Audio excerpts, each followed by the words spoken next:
নমস্কার। সংগ্রামী যৌথ মঞ্চের পক্ষ থেকে আপনাদের সকলকে আজকে লাইভে স্বাগত জানাচ্ছি। গতকাল ভোরবেলায় বাড়ি থেকে বেরিয়েছিলাম, তারপর সারাদিন হাইকোর্টে কাটে। কালকে দুখানা মামলা ফাইল করতে হয়েছে। একটা হলো আগামী রবিবার অর্থাৎ 12 তারিখে ভবানীপুর বিধানসভা কেন্দ্রে আমাদের যে মিছিল আছে, সেই মিছিলকে অনুমতি নেওয়ার জন্য আমাদেরকে হাইকোর্টের দ্বারস্থ হতে হয়েছে। কারণ রাজ্য পুলিশও যেমন, কলকাতা পুলিশ যেমন সেটা রিজেকশন করেছে, ঠিক একই রকম ভাবে নির্বাচন কমিশনের কাছ থেকে আমরা কোনো সারা শব্দ পাইনি। বাধ্য হয়ে হাইকোর্টের দ্বারস্থ হই। আগামীকালকে শুনানি আছে। জানি প্রত্যেকবারের মতো এবারেও আমরা জিতবো এবং মিছিলের অনুমতি পাওয়া যাবে। কিন্তু সেই মিছিল তার আয়তনে, তার আকারে, তার প্রতিবাদের বহরে কতটা বড় হবে সেটা কিন্তু নির্ভর করছে আপনাদের যোগদানের উপরে। আর আপনাদের যোগদানের উপরে নির্ভর করছে এই যেসব কর্মচারীদের অ্যাকাউন্টে বা জিপিএফ অ্যাকাউন্টে পেনশন ঢোকার কথা বলা হয়েছে, কিন্তু হিসেবে বিস্তর গরমিল। সেই গরমিল ঠিক হবে কিনা, সরকার পোষিত ক্ষেত্রের কর্মচারীরা তাদের বকেয়া দিয়ে এই ভোট হয়ে যাওয়ার আগে পাবেন কিনা। একটা কথা কিন্তু খুব ভালো করে শুনে নিন, ভোট হয়ে যাওয়ার পরে আমাদের দেশে তথা রাজ্যে প্রত্যেক পরিস্থিতি কিন্তু আমূল বদলে যায়। সুতরাং ব্যক্তিগতভাবে যদি আমাকে বলেন, আমি কিন্তু একদমই কাউকে বিশ্বাস করি না।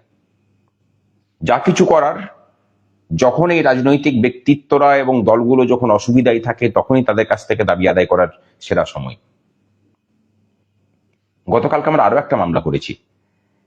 গত 13ই মার্চের আমাদের যে ধর্মঘট ছিল, তার আগে 12ই মার্চ একটা নোটিফিকেশন জারি করে রাজ্য সরকার এবং বলে যে ধর্মঘট করলে পরে ডাইস্টন হবে, একদিনের বেতন কাটা যাবে।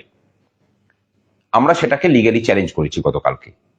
আজকে সেটার শুনানির দিন ঠিক হয়েছে আগামী 16 তারিখ, অর্থাৎ বোধহয় বুধবার কি বৃহস্পতিবার পড়ছে, সেদিন আমাদের শুনানি হবে। আমরা বলছি যে ওই যে নোটিফিকেশনটা দেওয়া হয়েছিল, সেই নোটিফিকেশনটাই বেআইনি। তাই যেসব হাই স্কুলের প্রধান শিক্ষকরা অতিরিক্ত তৎপরতা দেখিয়ে তাদের সহকর্মীদেরকে বা সহকারী শিক্ষক শিক্ষিকাদেরকে মানে শোকজ করেছেন, তাদেরকে জানিয়ে রাখি যে মূল নোটিফিকেশনটাকে আমরা চ্যালেঞ্জ করছি।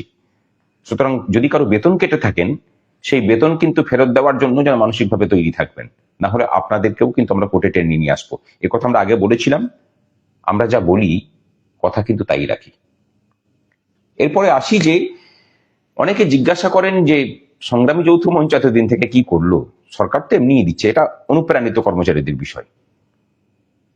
অনুপ্রাণিত কর্মচারীরা এটাও বলছেন যে দিদির খুব দয়া, দিয়ে দেবেন। ঠিক, আমরা 12 তারিখে গতকালকে মামলা ফাইল করেছি। গতকালকে উনি লক্ষ্য করে দেখুন, জনসভাতে বলেছেন এই তো 25% আমি দিয়ে দিয়েছি, শিক্ষকরাও পেয়ে যাবেন, যাতে আগামী রবিবার আপনাদের মধ্যে কিছুটা সন্তুষ্টি আসে, যা মুখ্যমন্ত্রী যখন বলে দিয়েছেন তখন সবাই পেয়ে যাবেন। এই বলাটাও কিন্তু আন্দোলনের চাপেরই বহিঃপ্রকাশ। ওনার পাড়াতে মিছিলে নামছি আমরা, সেটাকে আটকানোর জন্য তো উঠে পড়ে লেগেছেনই, কিন্তু সেটা নিয়ে একটা চাপও কিন্তু ওনার উপর সৃষ্টি হয়েছে। এই চাপটাকে বজায় রাখতে হবে বন্ধু। এবং তার সাথে যারা মনে করেন যে এই আন্দোলন কি করেছে, এই আন্দোলন আপনার আমার দাবিটাকে পশ্চিমবঙ্গের অন্যতম প্রধান দাবি করতে পেরেছে। এই আন্দোলন একদম ক্ষুদ্র সংখ্যার কর্মচারী যারা, পেনশনার যারা, আপাতভাবে তাদের যে দাবিটাকে, সেই দাবিটাকে পশ্চিমবঙ্গের একটা অন্যতম রাজনৈতিক ইস্যু বানাতে পেরেছে। এই আন্দোলন অর্থাৎ সংগ্রামী যৌথ মঞ্চ এই জায়গাতে সফল। এবং সংগ্রামী যৌথ মঞ্চ এই জায়গাটাকে প্রমাণ করতে পেরেছে যে কর্মচারীরা ঐক্যবদ্ধ হয়েছেন এবং কর্মচারীদের প্রত্যেকটা ভোট কিন্তু কন্ডিশনাল। যারা আমাদেরকে সাপোর্ট দেবে, যারা আমাদের দাবি দেওয়ার প্রতি প্রতিশ্রুতিবদ্ধ হবে, মিটিয়ে দেওয়ার মতো প্রতিশ্রুতি দেবেন এবং কার্যকরী ভূমিকা নেবেন, আমাদের সমর্থন তাদের দিকে থাকবে। সুতরাং যারা ধারাবাহিকভাবে বলে চলেছেন, তারা যেহেতু আন্তরিকভাবে বলছেন, আমাদের সহানুভূতির হাওয়াও কিন্তু তাদের দিকেই যাবে। আজকে আমরা খুশি যে মাননীয় প্রধানমন্ত্রী উনিও আমাদের বিষয়ে কথা বলেছেন। 6টা বিষয়ে কথা বলেছেন, তার মধ্যে একটা অন্যতম আমাদের বিষয়। অর্থাৎ এই আন্দোলন কিন্তু নতুন করে পশ্চিমবঙ্গবাসীকে দেখিয়ে দিল যে একটা আন্দোলনকে কিভাবে প্রাসঙ্গিক রাখতে হয়, কিভাবে সেই প্রাসঙ্গিকতাকে জিইয়ে রেখে দাবি আদায়ের পথকে প্রশস্ত করতে হয়। আমরা জানি যে নতুন সরকার আসার পরে তার দেওয়া প্রতিশ্রুতি যদি পালন না করে তাকেও কিভাবে চেপে ধরতে হবে সেটা কিন্তু আমরা জানি। এটা কেন এই বিশ্বাসটা কেন আসছে জানেন তো? এই মঞ্চটা কোনো দলের রাজনীতির অংশ নয়। লড়াই এখনো করছি, প্রয়োজন পড়লে লড়াই ভবিষ্যতেও হবে, কিন্তু আপাতত প্রত্যেকটা জায়গাতে বুথ মানে আপনার নিজস্ব নিজস্ব যে ভোট, সেই ভোটটা যাতে ঠিকঠাক করে পড়ে, আপনি যাতে আরো 10টা মানুষকে প্রভাবিত করতে পারেন এই সরকারের প্রাতিষ্ঠানিক দুর্নীতির বিরুদ্ধে, অপকর্মের বিরুদ্ধে, তার জন্য সচেষ্ট হতে হবে বন্ধু। নিজেদেরকে রাজনৈতিক শক্তি হিসেবে প্রতিষ্ঠা করতে হবে। কোনো দল রাজনৈতিক শক্তি নয়, রাজনৈতিক শক্তি।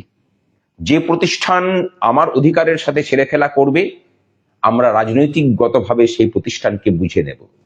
হ্যাঁ, ইঞ্চিতে ইঞ্চিতেই বুঝে দেব। সেই প্রতিজ্ঞা থাকুক এবং সেই ঐক্যবদ্ধতার জায়গাটা তৈরি হোক কর্মচারীদের মধ্যে।